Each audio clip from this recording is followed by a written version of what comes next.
men see 5s as 5s, 6s as 6s, and 7s as 7s. Women see 5s as 0s, 6s as 0s, 7s as 0s, 8s as 0s, 9s as like 5s, and 10s as 10s. Like that's how they start to see men, and they start to see these things disproportionately. And one of the things that I'm starting to notice, because I just finished Book of Numbers by Aaron Clary, fantastic book. Yeah, Everyone here, there's no reason to not read that book. It is so short. It is fucking Aaron phenomenal. Clary, who will be back in Las Vegas in November. Please, let's get Aaron Clary on the way. Aaron Clary is an economist, but he's probably the only economist in the world who basically looks at the amount of time that women spend looking for men and the amount of time that men spend looking for women and what is the economic cost of those things. Oh, wow. And then he looks at the predicament that happens when you have social media that make women and men delusional as to what they can get, and therefore they are wasting their time. They're aiming too high for who they can get, and they're dissatisfied with their current partner because social media has sort of ruined their ability to get the dopamine hit off their perfectly good partner that they found. And like what I like to say before, someone who was, I have a friend of mine, I mentioned her before, JoJo Von Salty. JoJo was in Wichita, Kansas, and she was probably the cutest girl at the Hooters in Wichita, Kansas, let's say 2004. And one day she gets a message on Instagram, and she gets flown out to a party in Los Angeles, and then all of a sudden she's modeling in Los Angeles. What would have happened in 1985 is that the cutest girl at the Hooters in Wichita would have dated the personal injury attorney or the cardiologist or whoever. There would have been some sort of matching. Huh? In Wichita. You would have had a match of like the 7s and the 7s and the 8s and the 8s. But that's happened. That's ended. Because of social media, what's happened is every girl who's attractive in Wichita, who's attractive in Waco, who's attractive in Cheyenne, Wyoming, who's attractive in Secaucus, New Jersey, all of them leave to go to Miami, Las Vegas, or Los Angeles. You have disproportionately attractive women in those cities. And if you're ever in a place like Waco, you just realize all the women, as soon as they turn 18, either have 4 kids or they left the fucking town immediately to get out of there. And so what happened is now there's a disproportion where there's no middle class for men anymore. There's no like average dude who gets an average girl and like lives happily ever after. And then conversely, women keep comparing themselves to like the hottest shortstop, power forward, or country singer that they fucked one time backstage at a concert, or hit them up in the DMs, and they're like, well, this is what I'm worth now. Because I got a message from Champagne Poppy one time, Drake, therefore any man who does not compare with Drake cannot be my boyfriend, because this is the standard upon which I live. And because of this, the dynamic between men and women have been fractured since the creation of social media. And so what's happened is now we're wasting massive amounts of time on Tinder, Bumble, and Hinge. And one of the things that they go over is like literally like 6,000 left swipes for like one date is what some women are going through. The top, like I mentioned before, the top 10% of men on Tinder, Bumble, and Hinge are getting 63% of the right swipes. The top 20% of men are getting 83% of the right swipes. You see Tyler over here cheering because he gets nothing but right swipes. But what's happened is a disproportionately small amount of men are getting all this attention from women. And the vast majority of men are deemed to be unattractive by the vast majority of women. Invisible. Most women find most men to be unattractive. Whereas conversely, and I've used this stat before, and I love this statistic because it kind of shows the difference. The top 63% of right swipes for women go to 43% of women. Again, the top 63% of right swipes for men go to the top 10% of men. But the top 43% of women, which means men see 5s as 5s, 6s as 6s, and 7s as 7s. Women see 5s as 0s, 6s as 0s, 7s as 0s, 8s as 0s, 9s as like 5s, and 10s as 10s. Like that's how they start to see men, and they start to see these things disproportionately. We've done on this show ad nauseum the delusional calculator, where we have women come in there, we ask them what the average, that up in a bit. what the average height they want. They all want 6 feet taller, how much they want these men to make. 6 feet taller, that's the top 14% of the population. They want to make $100,000 a year. That puts you in the top 26% of the Allie's population. laughing because it's all she never. It's so true. You've never been You're speaking back. The top 26% of the population, they want them to be obese. Well, men who aren't obese, that's only 25% of men that are not obese. And you want them to not be married. Well, guess what, ladies? All the good-looking guys who are fit make $100,000 a year. A lot of them are fucking married. By the way, 30% of the men on Tinder are married.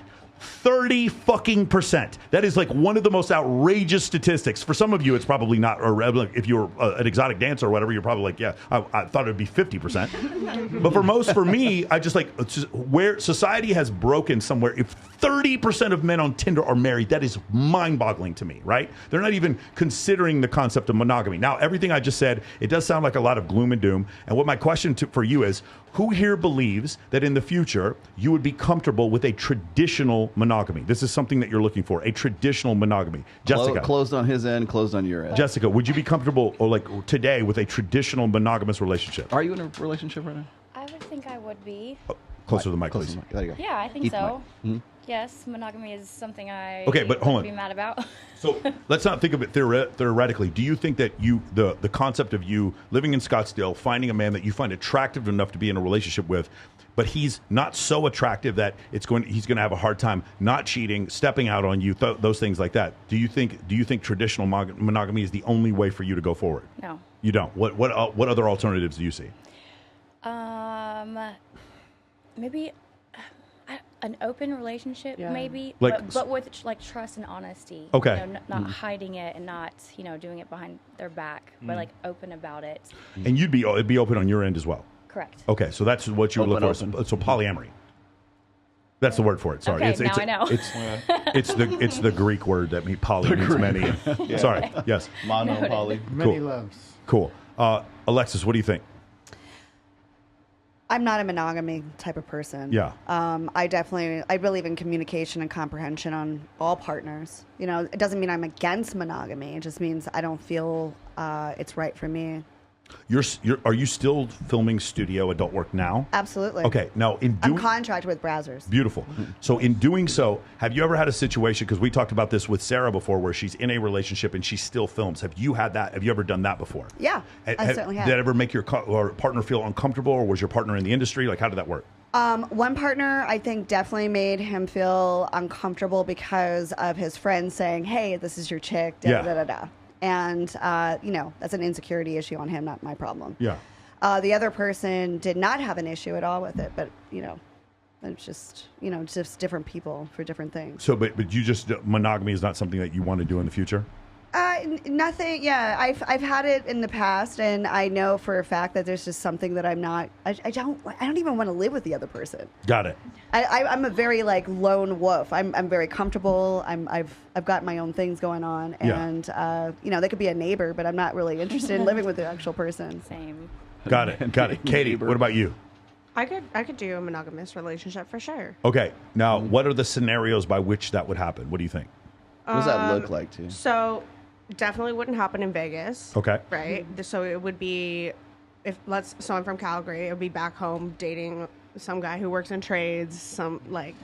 It would be a completely different scenario than dating somebody who's out in Vegas in the scene. So whenever I hear women say this, and I totally appreciate this, and again, if this was 1986, I would believe you. The problem is there's no way you'd have a wandering eye for the plumber that you're married to a fucking plumber. When you say the trades, that's what you mean. You mean a plumber, electrician, a carpenter, or maybe even like a vocation like accountant, attorney, whatever. Teamster. Teamster, whatever. and you're saying from that standpoint, all of the stimulus that you see on social media would not cause you to stray at all? No. You don't think so? No. Okay. Now, would you also be open to the possibility that doesn't work out and that you don't have a traditional monogamous relationship? Yeah, that's fine. Yeah, that's fine. Okay, what would that look like? So personally for me, I have no interest in hooking up with other people. If I'm really if I'm into you, I'm into you. You're my person. What about just to be petty? No. And then send him a picture Let of me it. get pissed off. Hey, you remember when you didn't call me before? Here's Tyrone. Fuck off. We should ask that later. Have you ever hooked up out of spite? Yes. That's a good one. That's one of the. There's what, actually 200 reasons? there's actually an article on that recently. All right, well, I'll say see it, if I can look it up. write that I'll down. look it up. Write that down. I love that idea. Okay, so it would be a polygynous relationship for you. Yeah. Okay, got it. Sabrina. I would prefer to have a monogamous relationship at this time. Yeah. Yeah. Would you be comfortable with any other type of relationship, or you just rather be single? Are you in a relationship right now? I am not in a relationship right now. I think I'd be open to the idea with the right person, but I would take a lot of time. Yeah. To A be lot of comfortable time. with like a polygynous relationship. Sure. And you don't think you'd be interested in like other dudes in the relationship, or would you? What do you mean? So a polyamorous relationship would be you see other men and he sees other women. Sure. A polygynous relationship would be like you and both of you see other women. A I'm- polyandrous relationship would be the two of you see other men. I guess I'm really fine with other. I guess I wouldn't want to say polyamory. I would say more like an open relationship in the sense that I would want to keep my commitments to one person on like a deeper foundational level. For sure. But maybe sexually explore with other people. Okay. That's it. There we go. Let's go to the commune. Let's do it. The sex commune. Let's do it. All right. Let's raise the children in the village. All right. Allie, what about you? Yeah, no, I'm fine with monogamy. I'm also fine with poly, but I prefer more of like a hierarchy poly. So there's a main girl and a unicorn. No, that's a triad more. So I mean, like, if I have a boyfriend and he wants to like sleep with other chicks on the side, that's fine as long as our relationship comes first. Got it. Okay. Honesty and trust. So let's talk about this. I'm going to keep recommending this until all you guys fucking read this book, The Evolution of Desire by David Buss. It is the most phenomenal book. Read the 2016 Yeah, version. the newest one, the 2016 version. When you read the book, one of the things they talk about is women are far more interested, like 2-to-1, all the way to 10-to-1, more interested in the concept of men procuring resources than the other way around. Like, so they would look at, there's one study they would do where they would take a man and they would put him Rolex watch with a suit on. Then they'd have a guy with the t-shirt and jeans, and the same guy dressed as a McDonald's worker. Same thing with women. They would say, have a woman, she has the Cartier watch, the Cartier bracelet, the really nice gown, the Vera Wang, and the fucking $750,000 Himalaya. And then right here, she's just in like a sundress, and right here, she's in a McDonald's uniform. For women, they would ask, what is the likelihood of you considering dating or getting into a relationship with any of these three men? The man at the top, it was like 83% of the women said yes. The man in the middle, it was like 17%. And no one said that they would consider being in a relationship with a guy in a McDonald's uniform. Zero. His ability, or rather his status, which indicated how much money he could make, or his ability to procure resources, or his competency, was by far the most important indicator. And as women got older, it actually became more of an important indicator than how strong his jaw was or how tall he was. For men, they didn't give a fuck if she worked as a mechanic or an astronaut or a firefighter or a sandwich artist. If she was hot, they could not have cared less. There was no difference between the girl that had the Himalaya and the girl who worked at McDonald's. Men found them attractive. So that's the difference. It's a massive difference. Now, here's the thing that happens when we talk about like a patriarchy or a hierarchy.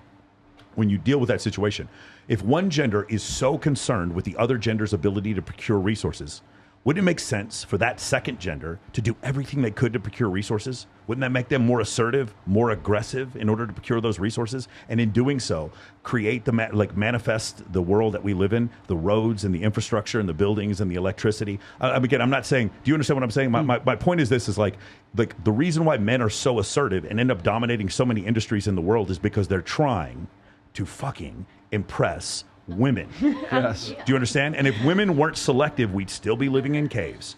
That's the difference. Right. Every single large accomplishment that has happened, the invention of the transistor, even relativity, like Albert Einstein discovers relativity. All guys trying to get in there. Albert Einstein. How do I get in there? A great example. Einstein wins a Nobel Prize for the photoelectric effect, and he does general special relativity, and then he ends up like dating a bunch of like beautiful women. Apparently, he supposedly fucked Marilyn Monroe at one point. Like, that's what ends up happening, right?